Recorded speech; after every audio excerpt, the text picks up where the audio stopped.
तो गृहस्थ जीवन में जाकर करें कि ब्रह्मचारी बनकर करें? वैदिक सभ्यता में जीवन का शुभारंभ ब्रह्मचारी के रूप में होता था। वैदिक जीवन था ब्रह्मचारी, गृहस्थ, वानप्रस्थ, संन्यास। तो ब्रह्मचारी वैदिक नियम में हर बच्चे को गुरुकुल जाना होता था। ब्रह्मचारी का परम कर्तव्य होता था कि वह संयम का पालन करे और संभोग से विरत रहे। आज तो ब्रह्मचारी बनने से पहले ही स्कूल में ही सिखा देते भोग क्या होता है ना। 5वीं 6वीं की क्लास में ही YouTube की कृपा से भोग करना सीख जाते हैं। यदि कोई ब्रह्मचारी के नियम में पूर्णतः प्रशिक्षित हो तो फिर वह गृहस्थ जीवन में प्रवेश नहीं करता। अगर उसको समझ में आ जाए कि करना ही क्या है, संसार में भोग करके बंधन ही तो है, क्या करूँगा, एक मनुष्य जीवन प्रभु की प्राप्ति के लिए मिला है, चलो ब्रह्मचारी बन जाओ। 10,000 दक्ष के पुत्र, एक प्रवचन नारद मुनि के, बहुलाश्व, हरिहाश्व, 11,000 बच्चे, 10,000 एक बार, 1,000 एक बार, सब ब्रह्मचारी बन गए। एक बार में IYF टीम बढ़ गई पूरी, गृहस्थ 0 हो गया। कांग्रीगेशन में सब लाल कपड़े में। इस ब्रह्मचारी को जो विवाह नहीं करता उसको क्या कहते हैं? नैष्ठिक ब्रह्मचारी। नैष्ठिक यानी जीवन भर भगवान की सेवा में अपने शरीर का उपयोग करूंगा। लेकिन क्या ब्रह्मचारी गृहस्थ में जा सकता है? जा सकता है। ब्रह्मचारी के बाद दूसरा आश्रम है गृहस्थ, लेकिन गृहस्थ में भी वह कैसा होना चाहिए? सदगृहस्थ होना चाहिए। एक होता है चारों कोने पस्त गृहस्थ, काम में व्यस्त गृहस्थ, है ना, हर तरफ से पस्त गृहस्थ, फिर कहता है मैं कौन हूं? गृहस्थ। लेकिन गृहस्थ सदगृहस्थ अगर हो तो श्लोक दिए गए शास्त्रों में जिसमें बताया गया है, अगर गृहस्थ भगवत भक्ति का प्रचार करे, एक पत्नी व्रत का धारण करे, तो वो गृहस्थ में रहता हुआ भी ब्रह्मचारी ही कहलाता है। ताली इससे बजा रहे हो, शादी करना चाहते हो? इस श्लोक में भागवत आत्माराम शब्द का अत्यंत महत्वपूर्णता है। भागवत आत्माराम, आत्माराम यानी जो अपने आत्मा में रमण करता है। यदि कोई भगवान के ही समान आत्मतुष्ट हो जाए, जैसे भगवान को किसी स्त्री की जरूरत नहीं है।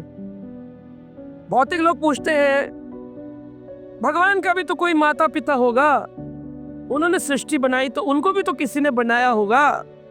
उनसे पूछो, अगर आप अपनी भौतिक बुद्धि को अलग हटाएं तो आपको भगवान समझ में आए। भगवान खंबे से हिरण्यकश्यप के महल में प्रकट हुए कि नहीं हुए? तो पिता कौन? खंबा, और माता खंबी, खंबी माता। मंदिर बना देंगे, खंबी माता की जय, पूजा चालू हो जाएगी। खंबा और खंबी ये थे। खंबा और खंबी कुछ नहीं, भगवान खंबे के अंदर से प्रकट हुए। क्यों हुए? निज भृत भाषितम, मेरे भक्त की भाषा में निकल गया है कि हाँ, इस खंबे में भी भगवान है। इस भक्त की भाषा को पूरा करने के लिए निज भृत भाषितम भगवान आ गए।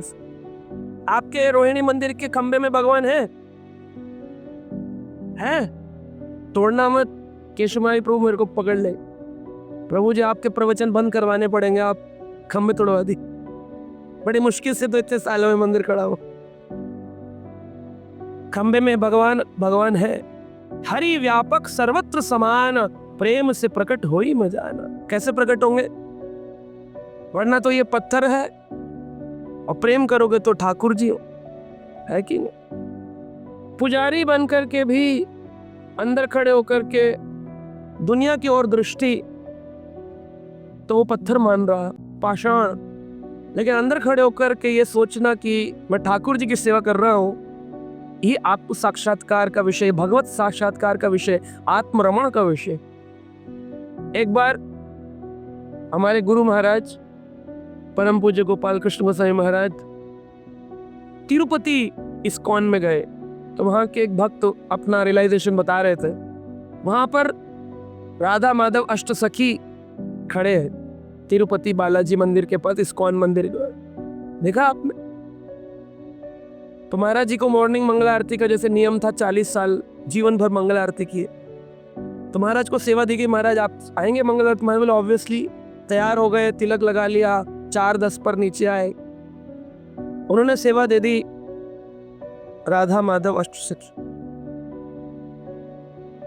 महाराज खड़े रहे दूर में मंगल आरती में, अंदर नहीं प्रवेश कर रहे ऑल्टर में। क्यों नहीं जा रहे? बोले what Radha Rani will think, Radha Rani क्या सोचेगी? I am not eligible to serve the gopis and manjaris and Radha Rani. उनको कौन दिख रहे हैं? मंजरियां, गोपियां, ये आत्म साक्षात्कार, आत्मरमण जिसने किया है उसकी उत्कृष्ट स्थिति। वो घबरा रहे, नहीं नहीं मैं गौर निताई कर लूंगा, बट मैं वहां नहीं जा सकता। हमारे लिए तो सारे वाइट पत्थर के, सब वाइट मार्बल है। सीताराम को भी इसी घुमाना है, राधे श्याम को भी घुमाना, कहीं भी घुमा दो प्रभु जी, सेवा दे दो प्रभु जी, सेवा है। भाव रस अलग अलग है।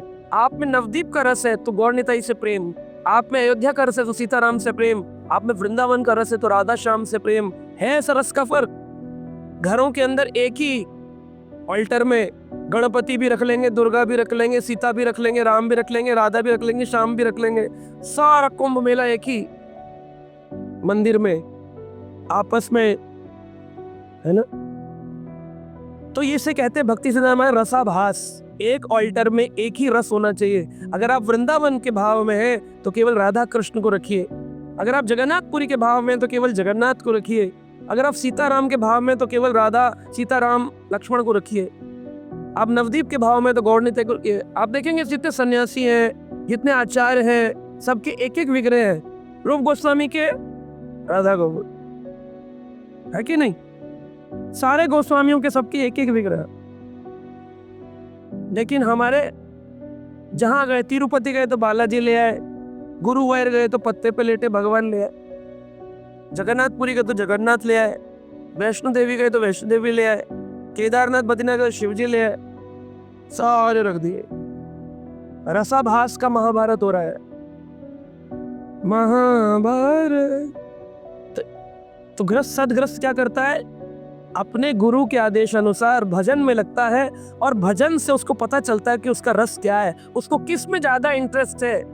कीर्तन में, कथा में, पढ़ने में, सेवा में, कुकिंग में, सीताराम में, राधे श्याम में, जगन्नाथ में, गौर निताई में, जिस एक रस में है उस एक रस में इतना लग जाओ, इतना लग जाओ कि उस रस के सहारे इस सागर से, भव सागर से आप पार हो जाओ।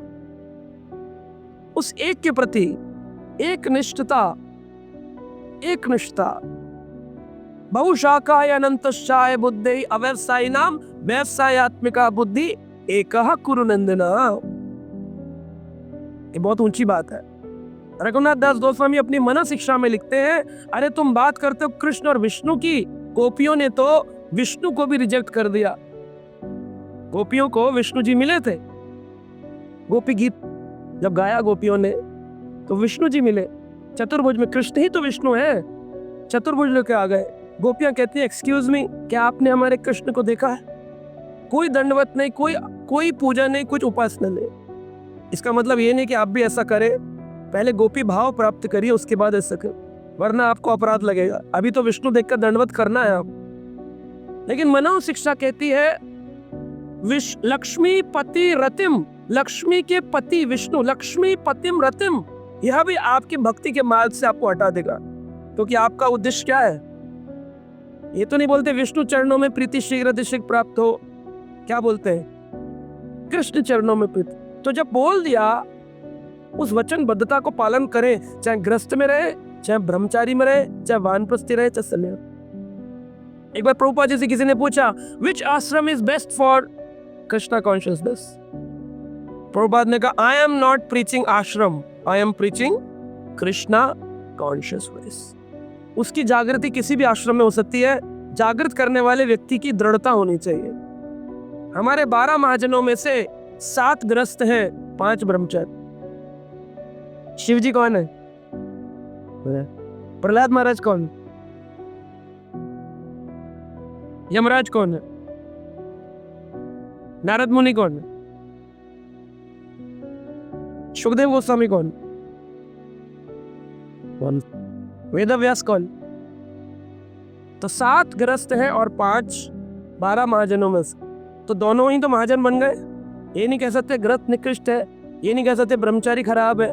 दोनों ही अपने आप में श्रेष्ठ आश्रम है, पर आश्रम को धारण करने वाले व्यक्ति के ऊपर है, वो सद ब्रह्मचारी है या मिथ्याचारी है, वो सदग्रस्त है या चारों कोने पस्त है, उसको देखना है वो किस प्रकार।